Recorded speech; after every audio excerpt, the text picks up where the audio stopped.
The city felt different now. The shock of the verdict had settled into a heavy, lingering hum like a storm that had passed but left the sky stained. O.j Simpson stepped back into his home, but it no longer felt like a sanctuary. Reporters camped outside like wolves waiting for movement. Neighbors peeked through blinds. Friends hesitated before calling. Freedom suddenly felt like a cage without bars. Inside, the rooms echoed with memories, laughter, celebrations, Nicole's voice, the sound of children running through the hall. Now, every corner seemed haunted. He tried turning on the television, but every channel showed his face. Analysts debated, talk show hosts speculated, audiences argued. Some celebrated him, others despised him. It was as if the world couldn't decide what he was: victim, villain, or something in between. Meanwhile, Marcia Clark sat alone in her apartment, staring at the blank wall. The loss weighed on her like a physical ache. She had believed, without hesitation, that justice was on her side. Now she questioned everything: her strategy, the system, the jury, herself. The applause she once received had turned into criticism, headlines, late-night jokes. She felt the trial swallowing her identity whole. At the same time, defense attorney Johnny Cochran stood beneath bright lights and roaring applause. To many, he was now a hero, a symbol of victory against a system long seen as unfair. His words, sharp and poetic, echoed across communities like a rallying cry. Yet even in triumph, he knew the case had opened wounds in America that would take generations to close. Outside the courthouse, the public reaction split the nation like a fault line. In some neighborhoods, people cheered in the streets. In others, silence hung thick with disbelief. Families argued at dinner tables. Co-workers avoided eye contact. Strangers confronted strangers. The trial wasn't just a verdict, it was a mirror reflecting the country's deepest fractures. As O.j. tried to sleep that night, shadows stretched across the ceiling like dark fingers. He could feel the weight of unseen eyes, of questions that wouldn't fade, of suspicion that clung to him like a second skin. Even those who defended him whispered doubts behind closed doors. The next morning, a single letter slid under his door. No return address, no signature, just 4 words. "We know the truth." He stared at it, his pulse tightening. Outside, helicopters circled again, their blades chopping through the air like a warning. Reporters shouted his name. Cameras flashed through windows. He closed the door, and somewhere, in a quiet evidence room, sealed boxes sat untouched photos, tapes, blood samples, timelines, pieces of a puzzle that never quite fit, waiting for someone bold enough or foolish enough to reopen them. Because even after the verdict, one thing remained, the sense that the story wasn't over, not for O.j., not for the country, and not for the truth still buried beneath the noise. The courtroom was silent now, but the echo of its chaos lived on. Long after the cameras shut off and the jury filed away, the O.j. Simpson trial refused to end. It lingered in conversations, classrooms, courtrooms, and living rooms across America.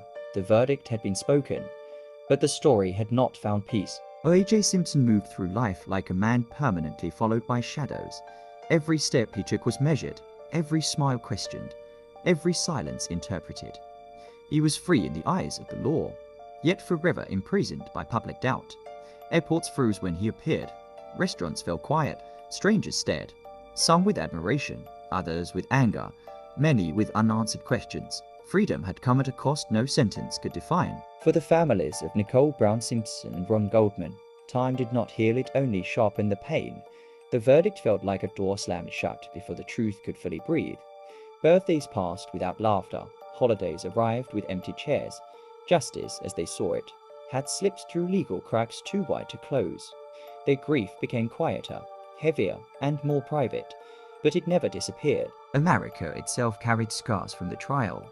The case had exposed wounds that were long ignored: race, power, celebrity, trust in the justice system. Lines were drawn that still had not faded. The courtroom had become a stage, and the nation its audience, forced to confront uncomfortable truths about bias, belief, and the meaning of justice itself. Years later, sealed evidence remained boxed away, untouched and controversial. Whispers followed it. So did theories. What mattered most, however, was not what was proven or dismissed, but what was felt. The trial changed how crimes were tried, how lawyers spoke, how juries were chosen, and how media consumed tragedy. As time moved forward, The story transformed into something larger than guilt or innocence. It became a warning, a lesson, a mirror. It reminded the world that truth and justice do not always walk together, and that sometimes the loudest verdict is the one never spoken. Even now, when the name O.j Simpson is mentioned, the air still shifts, the questions return, the memories stir, the silence grows heavy again. Because some stories do not end when the gavel falls. They end when the truth finally rests. The world had moved on, but the case never truly did. Years after the trial, O.j Simpson's name still carried a strange power. Capable of stopping conversations mid-sentence, he tried to rebuild a version of normal life. But normal no longer recognized him. Every appearance, every interview, every photograph reignited old debates, innocent or guilty, hero or monster.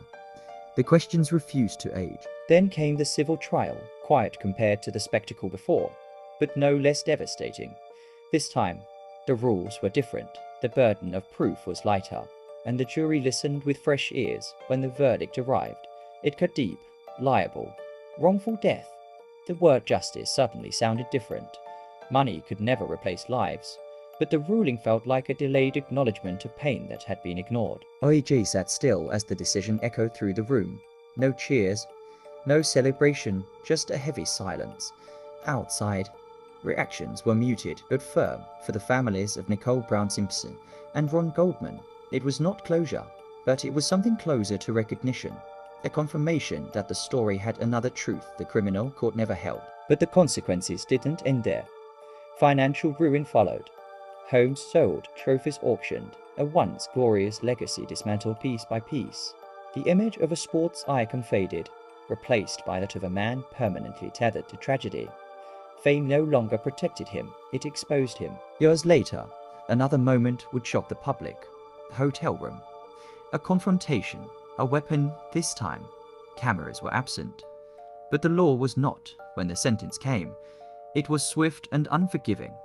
Prison doors closed behind him, not for the murders, but for a crime born from desperation and denial. As time passed, the narrative twisted again. Some saw karma, others saw irony, many saw a man unable to escape the gravity of his past. Behind bars, O.j aged quietly, his name still loud beyond the walls. Outside, documentaries multiplied, podcasts dissected every second. New generations learned the story as history, not memory. And yet, the questions remained. Did the truth ever fully surface, or was it buried beneath spectacle, bias, and belief? The O.j Simpson story had become more than a case. It was a symbol of how justice can fracture, how fame can distort reality, and how some shadows never fade. Even now, long after verdicts and sentences, the echo lingers, because some stories refuse to stay in the past. And this one still whispers. The story entered its final stretch, but the weight of it felt heavier than ever. By now, O.j Simpson was no longer just a former athlete or a defendant in a historic trial. He had become a symbol, frozen in time, representing everything America struggled to understand about justice, fame, and truth. Even years later, his name could still ignite arguments, reopen wounds, and summon memories people wish they could forget. Prison changed him in ways the cameras never showed. The loud confidence that once defined him faded into something quieter, more cautious. Days blurred into routines. Nights stretched long and restless, in isolation. There was no jury to persuade, no lawyers to shield him, no crowd to perform for. Only memory, only reflection and memory, unlike the courtroom, never objected or recessed. Outside those walls, the world kept re-examining the case. New documentaries surfaced. Old evidence was replayed frame by frame. Voices that had once been drowned out now found platforms. A new generation, too young to remember the chase or the verdict, asked fresh questions without the emotional baggage of the moment. They watched, listened, and judged in their own way. For the families left behind, time had not softened the loss. It had simply taught them how to live with it. Every anniversary reopened the pain. Every headline felt like a reminder that their loved ones were remembered more as part of a case than as people who once lived, laughed, and mattered beyond a crime. Closure remained a word spoken often, but rarely felt. As years passed, O.j.'s story stopped being about a single night and became about consequences that stretched across decades. His fall reshaped how celebrity was viewed, how trials were televised, and how public opinion could rival evidence in power. The justice system itself seemed forever altered, more aware of its cracks, yet still struggling to seal them. When his name appeared in the news again, reactions were no longer explosive, but wary. The shock had been replaced by resignation. People no longer asked what happened at night as much as they asked what it all meant.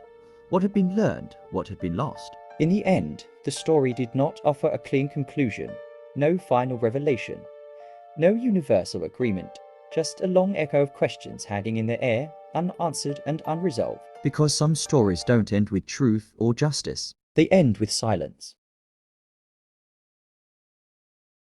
Time had passed, but the echo of the story refused to fade. By now, O.j. Simpson was no longer at the center of breaking news, yet his shadow still stretched across courtrooms, media, and public memory.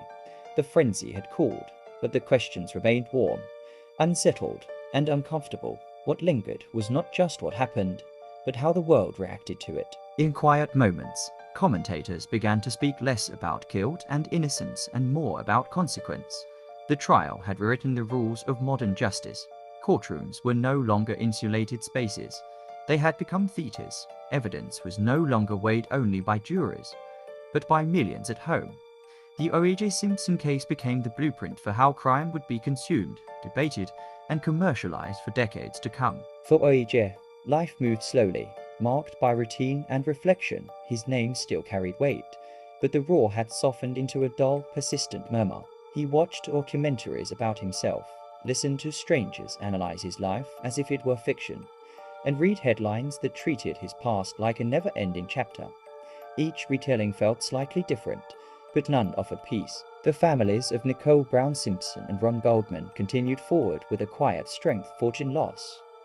They did not live in the spotlight, yet the spotlight followed them anyway. Every anniversary reopened wounds. Every new series or podcast felt like a knock on an old door. Their pain was not part of entertainment, but it had been turned into one. Across the country, law schools dissected the case, police departments revised procedures, lawyers studied the power of narrative, persuasion, and doubt. The trial became a lesson taught not just in classrooms, but in culture. It showed how truth could be stretched, how justice could fracture, and how belief could outweigh evidence. As years rolled on, the story aged into history, but not into closure. Younger generations encountered it without the emotional heat of the moment. Yet they felt its gravity. They asked new questions, challenged old assumptions, and searched for meaning beyond verdicts. To them, it wasn't just a crime story, it was a case study in humanity. And somewhere beneath all the analysis, one truth remained stubbornly unchanged. 2 lives were lost, and nothing could undo that. No verdict, no documentary, no debate. The noise had quieted, but the silence that followed was louder than ever, because when the spectacle ends and the cameras move on, what remains is not entertainment, but consequence. And that consequence still hangs in the air, waiting to be fully understood.